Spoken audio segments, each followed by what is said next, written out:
Sunday, everybody looks for an excuse, but this congregation is unlike many others. So many of you are here this morning because it's very important. Be honest with me. How many opened presents this morning before you came? Okay. All right, I see a few hands that didn't go up. I'll be praying for you and the kids because you have to wait till later to open those gifts. We always used to ask Drew when he was 5 years old or 4 years old, what did Santa bring you? And he says, you mean Grandma? He had it figured out a long time ago.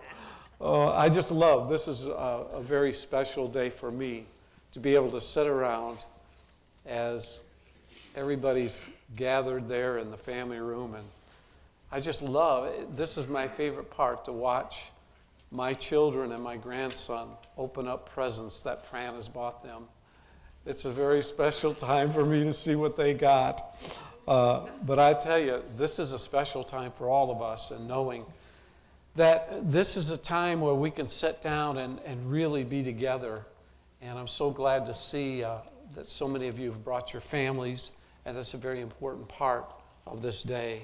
I'm also thankful that David and Christy and Aiden are with us. Aren't you glad that he's working with us here?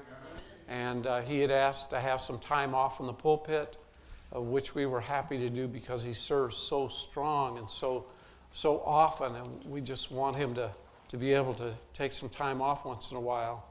And they mean so much to us, and what a blessed family we are. We should be thankful for that, shouldn't we? So let's be thankful for that. I wonder, is that something that you think about when you're thinking about the verse that was put on the screen, for God so loved the world that he gave the greatest gift, didn't he? I mean, we know that. But I wonder, what do you think the greatest gift you ever got when you were a child? I'll tell you what my greatest gift is many Christmas mornings, my dad was not home. He worked for the Wayne County Road Commission, so he was always spreading salt, plowing streets, and when it snowed, he was out there. Today, he would have been out there.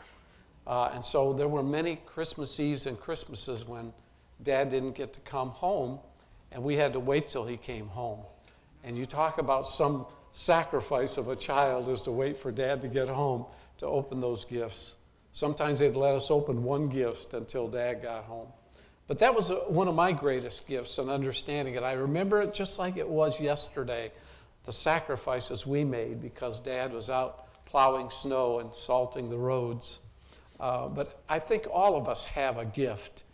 And these are the things I want you to think about. That's why I wanted you to think about this first slide about the season depends on who we choose to focus on. You know, this is the kind of thing that would bring us to understand what we're supposed to focus on. What are we focusing on? I'll tell you, yesterday I called Jerry Falzine down in Florida.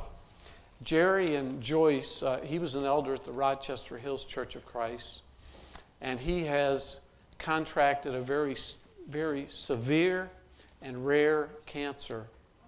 He's lying in his living room today on a hospital bed, and he's been suffering for a long time. And every time I call him, his voice gets a little bit weaker and a little bit weaker. And that's the kind of call that will help you to see that you're so blessed and you have so many blessings in this life. And Jerry and Joyce are in our prayers. I just hope and pray that I'll be able to get down there and to be able to spend some time with him next week. But he's a blessing. He and Joyce are a real blessing. And I want you to keep Jerry and Joyce in your prayers if you would. And that's why I think there are some special things that we need to know about today.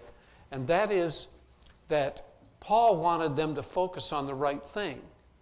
But in this letter that Pat was reading, he's talking to many different people. In verses 1 and 2, he's talking to slaves. In verses 3 and 4, he's talking to heretics. In verses 6 and verse 10, he's talking about the godliness people and people that were rich. He's talking about all different kinds of people that were in the church there in Ephesus where Timothy was serving. So this is a letter not just to Timothy, but all the members of the church there, and all of us as well today. It's a great lesson for us to remember all these things. I love when Pat was reading, all who are under the yoke of slavery should consider their masters worthy of full respect, so that God's name and our teaching may not be slandered. He's wanting us to serve under anybody in our life without complaints, doing a good job, being a good employee today, whatever. Do whatever you can to be the right kind of person. Why? Because it's for His sake. It's for the Lord's sake. That's why we're doing it. He wants us to know what that's all about. But I want us to think about all of those groups. The one group that I think we have to be careful about is I want us not to write off the rich because we don't know what they do with their riches. You know, there's a lot of people out there that do a lot of things with their riches. The richest man I ever knew, every Wednesday night after Bible study in the winter, we would take pizzas and hot chocolate down to the homeless that were living on the streets of Toledo. And he was always there for them. In fact, we were able to organize so we could take some people off the streets and get them an apartment and electricity and phones and things like that. But here was a man that did it in the sidelines, in the shadows. He didn't want everybody to know about it, but he wanted to help people. And so we think highly of Jim and Kathy because he was that kind of a person. In fact, he not only did that, but he helped a lot of people out that you don't even know about, that people don't know about. We just don't know. There was a man in Toledo, we would feed the hungry on first Friday of every month and get in the kitchen. And there was a man that was very wealthy in Toledo, and he would bring a big truckload of turkeys. And so we had all the meat. He provided all the meat for every meal that we ever cooked.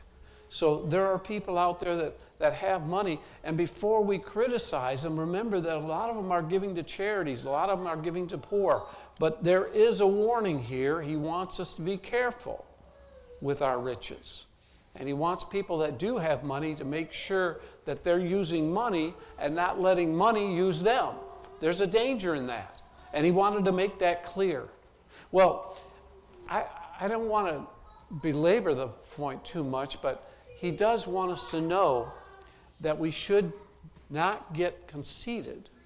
Don't get conceited about your station in life. But there are three things he says here.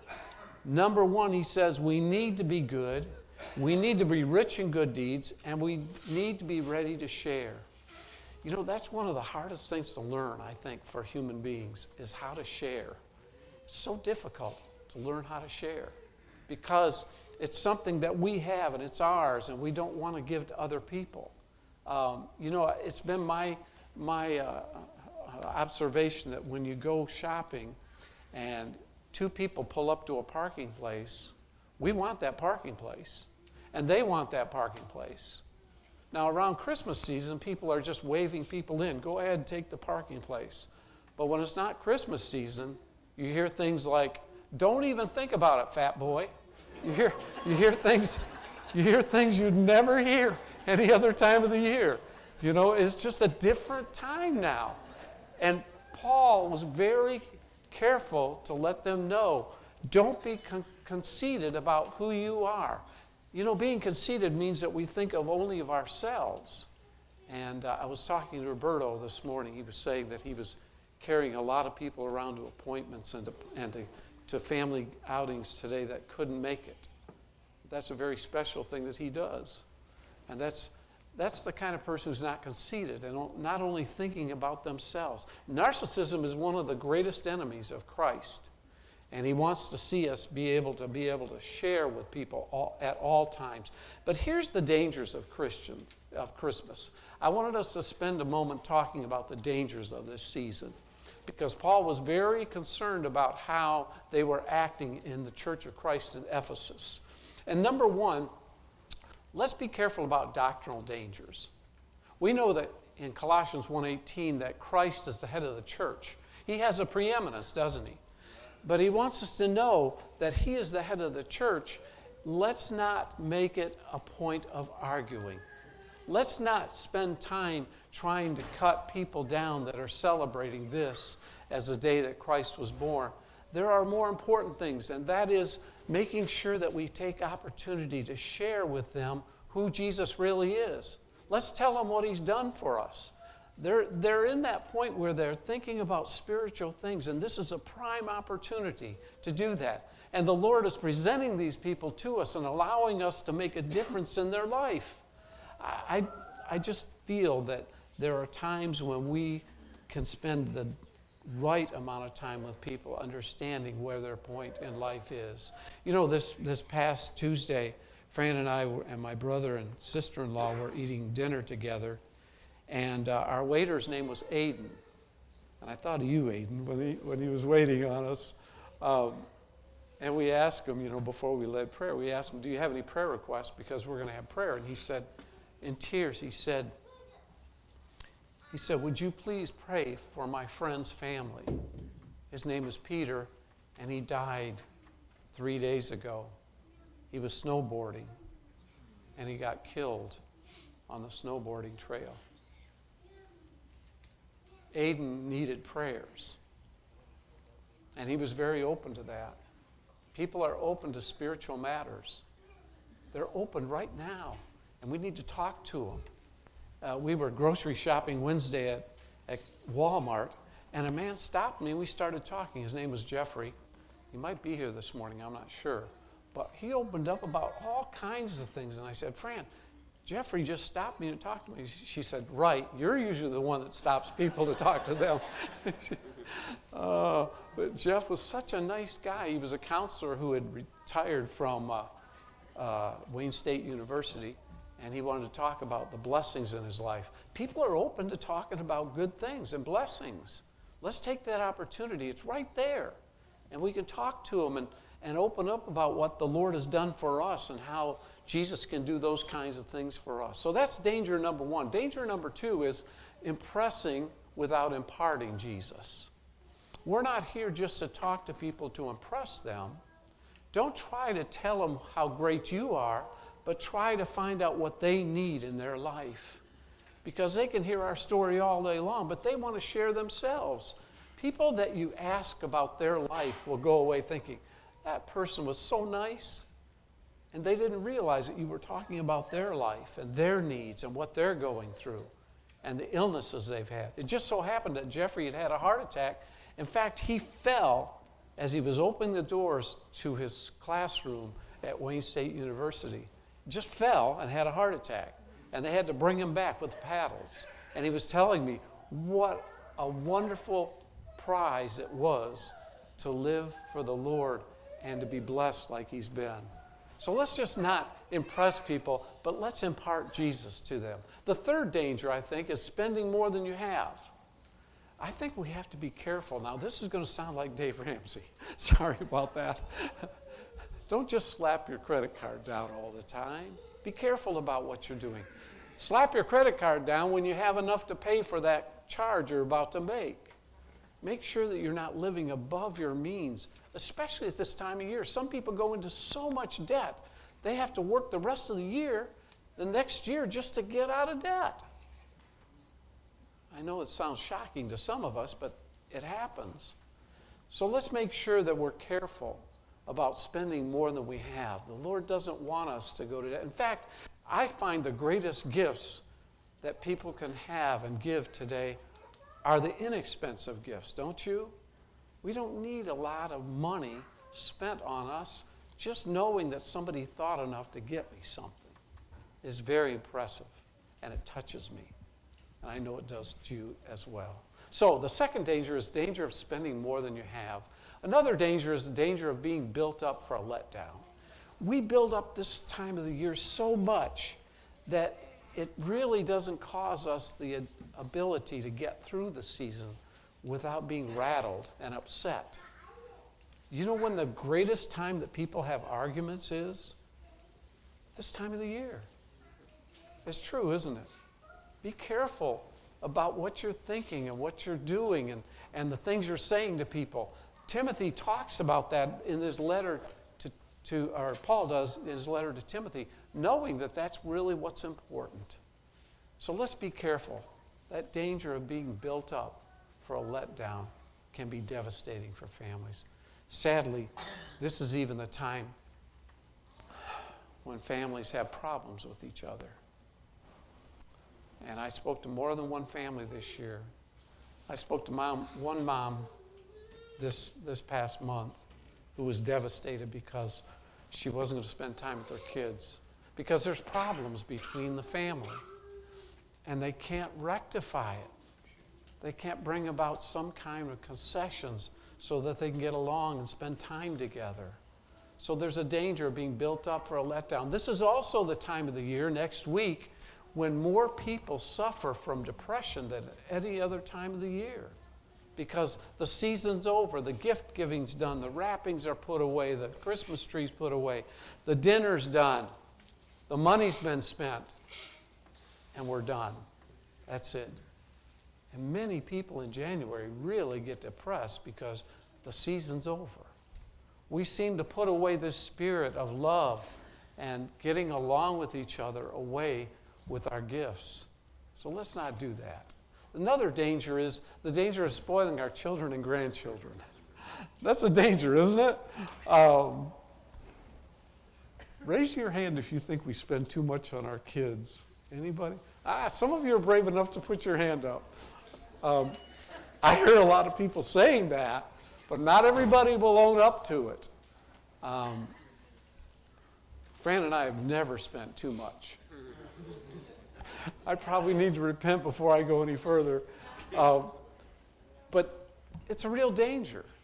I've heard some great ideas where people limit the amount of money that they spend on their kids at Christmas time. I think that's a great idea. That's how we were as kids.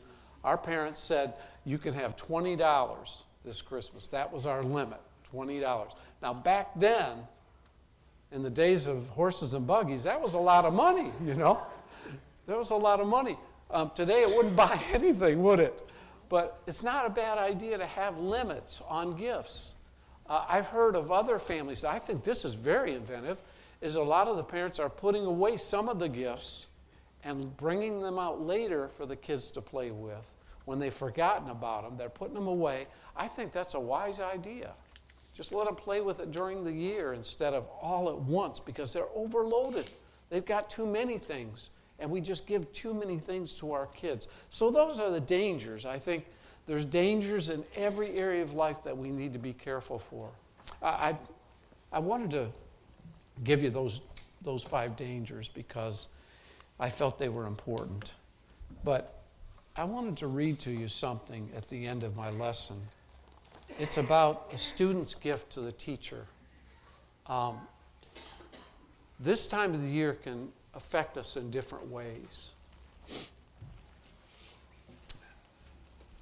Never doubt that your gesture or your little initiative can make a difference in someone's life. Here's a great story about how we can all impact each other. There's a story from many years ago that tells of an elementary school teacher whose name was Mrs. Thompson. As she stood in front of her 5th grade class on the first day of school, she told her children a lie. Like most teachers, she looked at her students and told them she loved them all the same. But that simply was not true because there in the front row, slumped in his seat, was a little boy named Teddy Stoddard. Mrs. Thompson had watched Teddy the year before and noticed he didn't play well with the other children. His clothes were messy and constantly needed a bath. Teddy could be unpleasant at times. It got to the point where Mrs. Thompson would take delight in marking his papers with a broad red pen and making bold X's and finally putting a big F at the top of his papers. At the school where Mrs. Thompson taught, she was required to review each child's past records. She put Teddy's list off until last.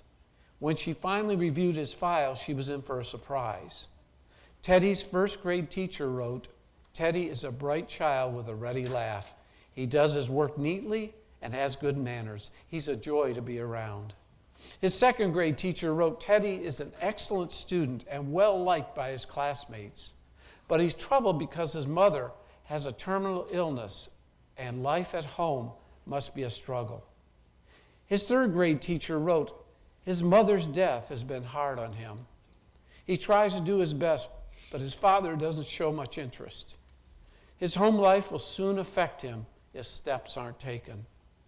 Teddy's fourth grade teacher wrote, "Teddy is withdrawn and doesn't show much interest in school. He doesn't have many friends and sometimes even sleeps in class." By now, Mrs. Thompson realized the problem, and she was ashamed of herself. She felt even worse when her students brought her Christmas presents, piled them up on her desk, and they were wrapped in beautiful ribbons and bright paper, except for Teddy's.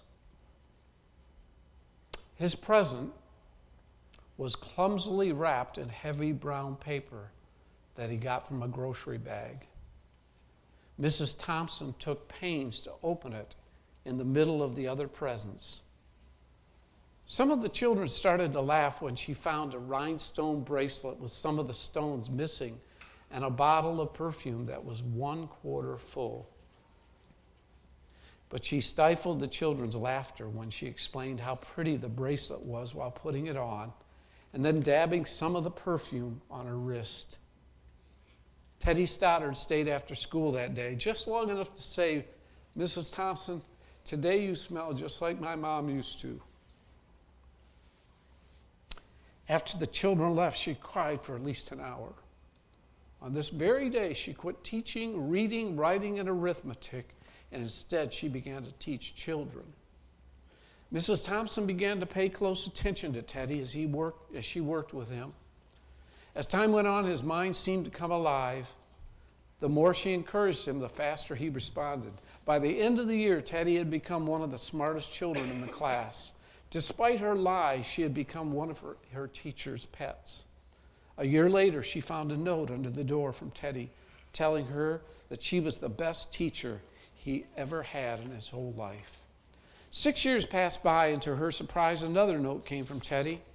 He wrote that he had finished high school third in his class and that she was still the best teacher that he ever had in his whole life.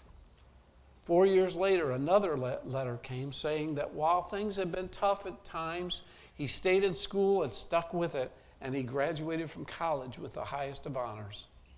He assured Mrs. Thompson that she was still the very best and favorite teacher he had ever had in his whole life. 4 more years passed by, and yet another letter. This time, Teddy explained that after he got his bachelor's degree, he decided to go further, again, assuring her that she was still the best and favorite teacher he ever had. The letter was signed Theodore F. Stoddard, M.D. The story doesn't end there. There was one final letter that spring. Teddy said that he had met this girl and that he was going to be married. He explained that his father had died a few years ago, and he was wondering if Mrs. Thompson might agree to sit in the place of his family at his wedding. That was usually reserved for the mother of the groom. Of course, Mrs. Thompson did. She wore that bracelet, the one with the several rhinestones missing. She also made sure she was wearing the perfume that Teddy remembered his mother wearing on their last Christmas together. After the wedding, they hugged each other, and as Dr. Stoddard whispered in Mrs. Thompson's ear, "Thank you so much for making me feel important and showing me that I could make a difference." Mrs. Thompson, with tears in her eyes, whispered back, "Teddy, you have it all wrong. You were the one who taught me that I could make a difference. I didn't know how to teach until I met you." Let's not forget the little people in our lives. The Lord thought so much about children in Matthew 18. He called the children to his lap. I could see him right now having a girl on this side and a boy on this side, just little babies, and spending time with little children. We get so wrapped up in our life that we forget about the little people, the ostracized people, the fringe people. The Lord doesn't want us to forget them. That's not a danger, a warning for Christmas. That's a warning for the whole year. Let's not forget the little ones. If you're here this morning and you know that you're not doing what the Lord wants you to do. You've never been added to the Lord's church, never put Christ on in baptism. We want to take just a moment to sing a song of encouragement, to invite anyone here this morning that wants to put Christ on in baptism. Don't you dare leave this building without making that important decision. Let's stand together and sing. Cause I will